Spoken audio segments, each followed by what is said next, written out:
দর্শক, ভাবুন তো আপনি দাঁড়িয়ে আছেন এমন এক বনের ভিতরে, যেখানে প্রতিটি গাছ আপনার চেয়ে বহুগুণ বেশি বয়স্ক, যেখানে বাতাসের শব্দে লুকিয়ে আছে হাজার বছরের গল্প। এটাই মধুপুর গড়, বাংলাদেশের এক প্রাচীন সবুজ রহস্য। বাংলাদেশের মধ্যাঞ্চলে টাঙ্গাইল, ময়মনসিংহ এবং গাজীপুর জেলা জুড়ে বিস্তৃত এই বনভূমি দেশের তৃতীয় বৃহত্তম বন। উত্তরে জামালপুর থেকে শুরু করে দক্ষিণে নারায়ণগঞ্জ সদর পর্যন্ত এর বিস্তৃতি। মানচিত্রে এটি যেন এক সবুজ দ্বীপ, যমুনা এবং মেঘনা নদীর মাঝখানে দাঁড়িয়ে থাকা উঁচু ভূমি। এই ভূমি কিন্তু সাধারণ সমতল নয়। হাজার হাজার বছর আগে নদীর পলল জমে তৈরি হয়েছে এই উঁচু লালচে মাটি, যাকে বলা হয় গড়। আর সেই গড়ের বুকে জন্ম নিয়েছে অগণতি শাল বৃক্ষ। শাল এই বনের আত্মা, উঁচু, দৃঢ়, নীরব, যেন ইতিহাসের প্রহরী। সকালের সূর্যের আলো যখন শালের ফাঁক দিয়ে ভিতরে ঢোকে, তখন বনটা একটা অন্যরকম রূপ নেয়। আলো আর ছায়ার খেলায় মনে হয় আপনি যেন কোনো প্রাচীন রাজ্যের ভিতরে হাঁটছেন। বাতাসে পাতার মর্মর শব্দ, কেউ যেন নিঃশব্দে গল্প বলে চলেছে। মধুপুর গড়ের উত্তরাংশকে বলা হয় মধুপুর গড়, আর দক্ষিণ অংশ পরিচিত ভাওয়াল গড় নামে। এই দুই অংশ মিলেই তৈরি করেছে এক বিশাল শালবন অঞ্চল। কিন্তু এই বন শুধু শালের জন্য বিখ্যাত নয়। এখানে জন্মে আদা, হলুদ, কলা, বাঁশ আর সবচেয়ে বিখ্যাত মধুপুরের আনারস। হাজার হাজার একর জমিতে আনারস চাষ হয় এই অঞ্চলে। শালবনের ফাঁক দিয়ে যখন আপনি আনারস বাগানে ঢুকবেন, দেখবেন মাটির উপরে ফুলের মতো ফুটে আছে কাঁচা আর পাকা আনারস। সবুজ পাতার মাঝে হলুদ, যেন প্রকৃতির নিজস্ব শিল্পকর্ম।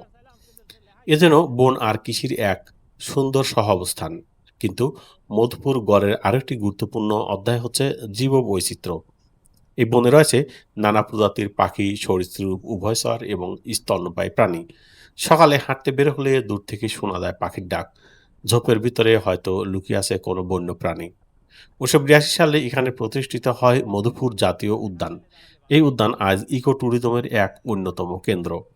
শহরের কোলাহল থেকে দূরে মানুষ এখানে আসে প্রকৃতির কাছাকাছি ফিরে যেতে।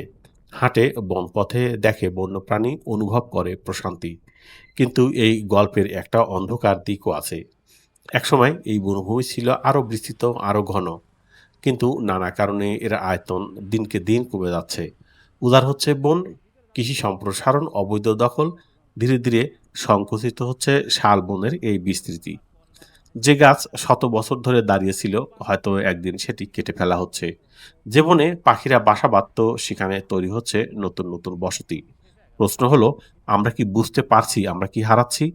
মধুপুর গড় শুধু একটি বন নয়, এটি একটি জীবন্ত ইতিহাস। এটি পরিবেশগত ভারসাম্যেরই অংশ।